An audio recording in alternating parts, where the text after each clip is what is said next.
Welcome students. आज हम discuss करेंगे प्लाज्मा मेम्ब्रेन। सेल में प्लाज्मा मेम्ब्रेन का क्या रोल है, तो उसका स्ट्रक्चर हम डिस्कस करेंगे पहले। तो plasma membrane is made up of lipids and proteins. तो प्लाज्मा मेम्ब्रेन होती क्या है? अब ये सेल है, देखिए ये एनिमल सेल है और इसकी जो आउटर बाउंड्री है, ये आउटर बाउंड्री, इसे हम क्या कहते हैं? ये प्लाज्मा मेम्ब्रेन है, ठीक है ना।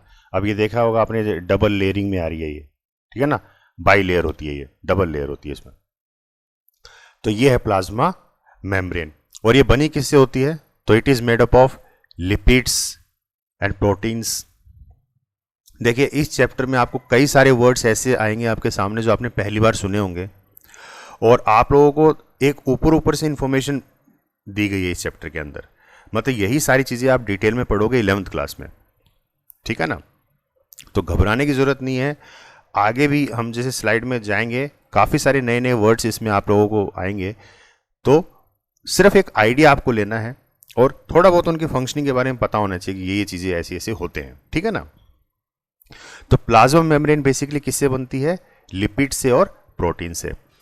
Structure seen only through electron microscope. और ये सेल जो होता है इतना छोटा होता है, इसको हम सिंपल नेकेड आई से नहीं देख सकते, ठीक है ना। इसके लिए हमें क्या चाहिए? इलेक्ट्रॉन माइक्रोस्कोप चाहिए। तो माइक्रो मीन्स 10⁻⁶, मतलब इतना जूम कर पाए वो, ठीक है ना। तो इलेक्ट्रॉन माइक्रोस्कोप के थ्रू ही इनको देखा जा सकता है। और जो लिपिड है, लिपिड बेसिकली क्या होता है? बाई लेयर स्ट्रक्चर होता है, डबल लेयरिंग होती है। देखिए इसमें ये देखा होगा, इस डायग्राम में आपको डबल डबल लेयर दिखेगा आपको, ठीक है ना। तो ये डबल लेयरिंग सिस्टम होता है। तो बाई लेयर स्ट्रक्चर होता है लिपिड का। तो लिपिड्स बेसिकली होते क्या हैं? तो naturally occurring organic substances insoluble in water. तो नेचुरली अकरिंग ऑर्गेनिक सब्सटेंस है, और ऐसा सब्सटेंस है जो कि पानी के अंदर घुलता नहीं है, इनसॉल्युबल इन वाटर है, ठीक है ना। पानी के अंदर ये इजिली घुलता नहीं है। और इसका बेसिकली काम क्या होता है? एनर्जी स्टोरेज करने का काम होता है। सेल मेम्ब्रेन कंस्ट्रक्शन, सेल की एक आउटर बाउंड्री तैयार करता है। और ये इतना बारीक काम है इसका कि एक तरीके से नैनो टेक्नोलॉजी इसके अंदर देखने को मिलती है।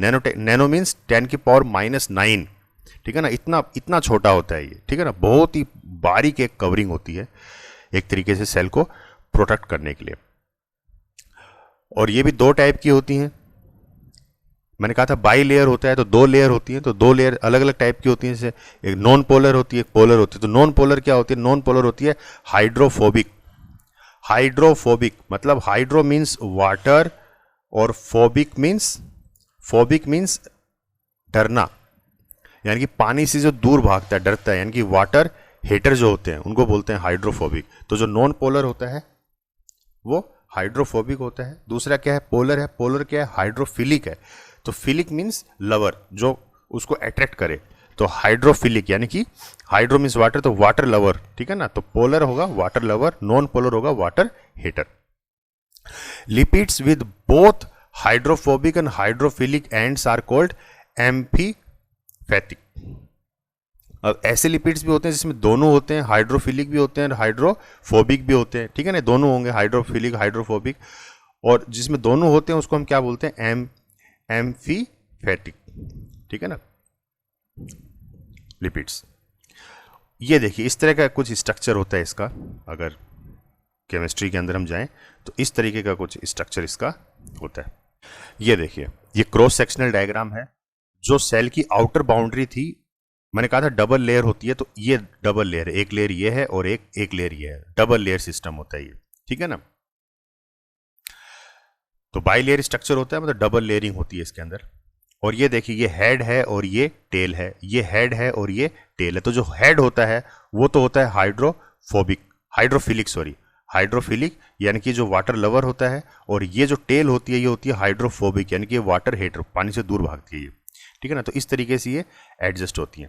अब जो भी फ्लूइड्स वगैरह या जो भी न्यूट्रिएंट्स या जो भी वाटर या लिक्विड जो भी सेल के अंदर एंटर करेगा या सेल से बाहर आएगा, वो इसके थ्रू आता है, ठीक है ना। वो पैसेज ये प्रोवाइड करता है।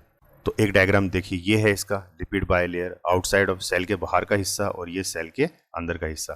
तो ये बीच की कवरिंग होती है ये, ठीक है ना, जो उसको प्रोटेक्ट करती है। तो ये जो है चैनल्स, इसके थ्रू जो भी आपके प्रोटीन्स वगैरह हैं वो ट्रांसफर होते हैं, ठीक है। तो एक चैनल प्रोवाइड करता है ये इस तरीके से। तो proteins embedded in continuous by layer of lipid molecules. तो ये पूरा का पूरा किससे बना होता है? प्रोटीन से बना होता है और लिपिड से बना होता है। एक डायग्राम ये है, देखिए इसमें थोड़ी सी और रिवेलिंग डिटेल्स हैं, ठीक है ना, तो इससे भी आप समझ सकते हो। तो इसमें देखिए काफ़ी सारे नए नए वर्ड्स हैं, ये लेबलिंग जो कर रखी है, इतना आप लोगों के डिटेल में नहीं है, जस्ट आपको मैंने डायग्राम दिया समझने के लिए कि इस तरह का होता है। जो सेल की जो आउटर लेयरिंग है, ठीक है ना, जो मेम्ब्रेन है वो लिपिड से बनती है और ये लिपिड का स्ट्रक्चर है, ठीक है। बाई लेयर होती है, डबल लेयर होती है, एक लेयर ऊपर की तरफ और एक लेयर नीचे की तरफ, यानी कि इसको ऐसे कह सकते हैं, एक बाहर की तरफ और एक अंदर की तरफ, ठीक है ना। एक एक्स्ट्रा सेलुलर है और एक इंट्रा सेलुलर है। तो ये इस तरह से, और फ्लूइड जो है इसके थ्रू, ये जो चैनल्स दे रखे हैं, इन चैनल्स के थ्रू जो है आपका जो है ट्रांसपोर्ट होता है, प्रोटीन चैनल ट्रांसपोर्ट, ठीक है ना। यहाँ से प्रोटीन ट्रांसपोर्ट होता है, ऐसे अलग अलग चैनल हैं इनके सबके, जिसके थ्रू फ्लूइड जो है आपका ट्रांसफर होगा। एक डायग्राम ये है। अब प्लाज्मा मेम्ब्रेन का बेसिकली फंक्शन क्या होता है, काम क्या करती है प्लाज्मा मेम्ब्रेन? तो सेल को प्रोटेक्ट करती है, ठीक है ना, provide protection to the cell, और movement of substances in and out of cell, cell के अंदर जो भी सब्सटेंस जाएगा या बाहर आएगा उसकी मूवमेंट को भी ये कंट्रोल करती है, ठीक है ना। और बेसिकली क्या क्या जाता है सेल के अंदर और क्या आएगा सेल से बाहर? तो क्या आते हैं? गैसेज और वाटर, ठीक है ना। या तो गैसेज जाएंगी या फिर लिक्विड जाएगा, ठीक है ना। तो और गैसेज मैं आपको बता चुका हूं कैसे जाता है, डिफ्यूजन प्रोसेस से, और वाटर कैसे जाएगा? ऑस्मोसिस प्रोसेस से। तो इसकी जो मूवमेंट है उसको कंट्रोल करता है ये प्लाज्मा मेम्ब्रेन, क्योंकि इसके थ्रू होते हुए वो सेल के अंदर एंटर करता है। Flexibility enable cell to engulf food and other materials from surrounding. तो ये इतना फ्लेक्सिबल होता है कि ये जो इसके आसपास जो न्यूट्रिएंट्स होते हैं या फिर जो फूड होता है उसको ये अब्जॉर्ब करने की क्षमता रखता है। मतलब अपने सिस्टम के अंदर या अपने सेल के अंदर कैसे उसको एंटर करना है, ये इसके लिए फ्लेक्सिबल होता है। जैसे कि हम अमीबा का एग्जांपल अगर देखें तो ये अमीबा है, ठीक है ना, और देखिए सिंगल सेल ऑर्गेनिज्म है और इस सेल की कोई फिक्स शेप नहीं है, रैंडम शेप है। अब जैसे मान लीजिए ये फूड है, ठीक है ना, ये कोई फूड मटेरियल है, तो अब ये फूड मटेरियल ये सेल के अंदर कैसे जाएगा? तो ये इस तरीके से, देखिए इसको पैसेज प्रोवाइड कर देता है, ये इसको धीरे धीरे अंदर ले लेगा, ठीक है ना। ये इस तरीके से शेप बना दी, ये फूड अंदर चला गया और फिर ये यहाँ से जो है इसको ये धीरे धीरे एक्सपेंड होके इसको कवर कर लेते हैं, कवर कर लिया और ये फूड देखो अंदर चला गया। तो इस तरीके से जो है फूड अंदर चला जाता है, और जो फूड अंदर जाता है इसे हम बोलते हैं फूड वैक्यूल, ठीक है ना, इसे फूड वैक्यूल बोलते हैं। फिर आगे का प्रोसेसिंग शुरू हो जाती है कि इस फूड को डाइजेस्ट करना है, फिर उसको एनर्जी में कन्वर्ट करना है और फिर उसको स्टोरेज करना है। तो ये सारी चीज़ें होती हैं, और इस दौरान इसको ऑक्सीजन भी चाहिए, तो ऑक्सीजन भी इसी तरीके से सक करेगा, ठीक है ना। और जो वेस्ट गैसेज होती हैं जैसे CO2 है, वो भी इसी मेम्ब्रेन के थ्रू एक्सपेल आउट कर देगा ये। तो इस तरीके से काम करता है। तो ये जो प्रोसेस होता है अमीबा के अंदर, इस प्रोसेस को हम क्या बोलते हैं? क्या बोलते हैं? एंडोसिस्टोसिस, ठीक है ना, एंडोसिस्टोसिस। तो ये प्रोसेस, ठीक है ना। ऐसे फिर नेक्स्ट है सेल वॉल। अभी हम देखिए सेल की जितनी भी जो स्ट्रक्चर से रिलेटेड चीजें हैं वो हम डिस्कस करें। तो हमने प्लाज्मा मेम्ब्रेन डिस्कस कर ली, अब हम नेक्स्ट है सेल वॉल। सेल वॉल को हम डिस्कस करेंगे। तो सेल वॉल बेसिकली क्या है?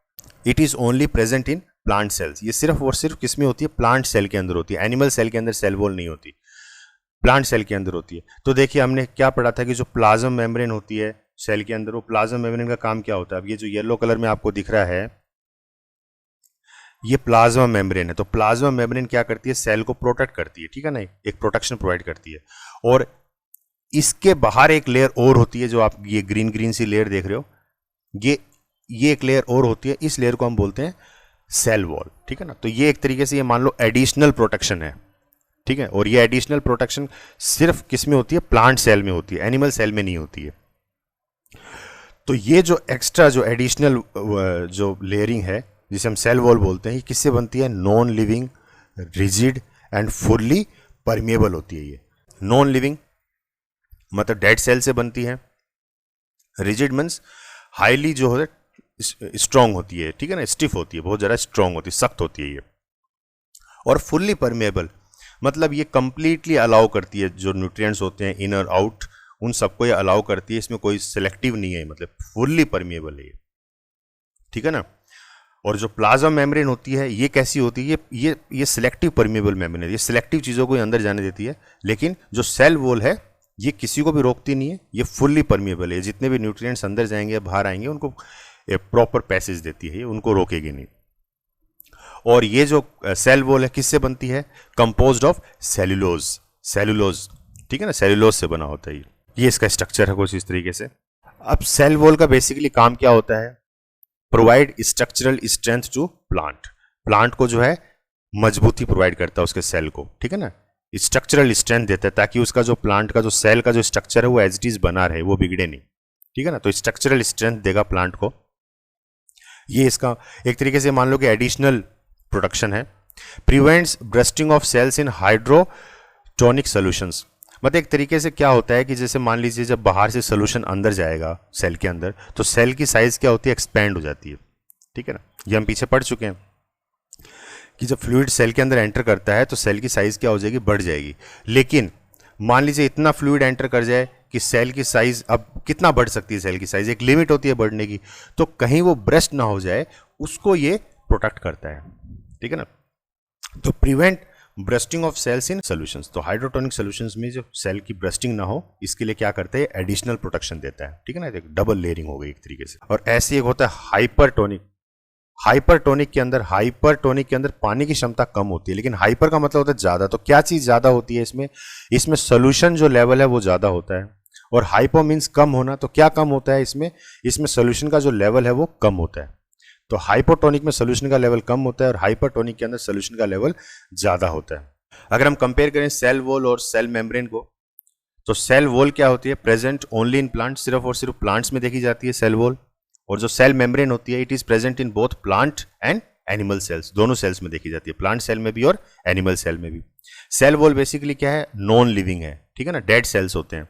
और जो सेल मेम्ब्रेन है ये लिविंग सेल्स होते हैं। सेल वॉल क्या होती है, परमिएबल है, ये अलाउ करती है सारे फ्लूइड्स को इन और आउट करने में। और जो सेल मेम्ब्रेन होती है सिलेक्टिवली परमिएबल होती है, मतलब कुछ एक लिक्विड्स को अलाउ करेगी, सबको नहीं करेगी। और जो सेल वॉल होती है कंसिडरेबली रिजिड होती है, मतलब बहुत स्ट्रांग होती है ये, ठीक है ना, सॉलिड होती है एकदम। और जो सेल मेम्ब्रेन होती है ये थिन, पतली होती है, डेलिकेट, बहुत ज़्यादा नाजुक भी होती है, और फ्लेक्सिबल, मतलब अपनी पोजीशन जो है, अपनी शेप जो है चेंज करती रहती है, मतलब फ्लेक्सिबल होती है, एक तरीके से नरम होती है, ठीक है ना। तो थिन, डेलिकेट और फ्लेक्सिबल होती है सेल मेम्ब्रेन।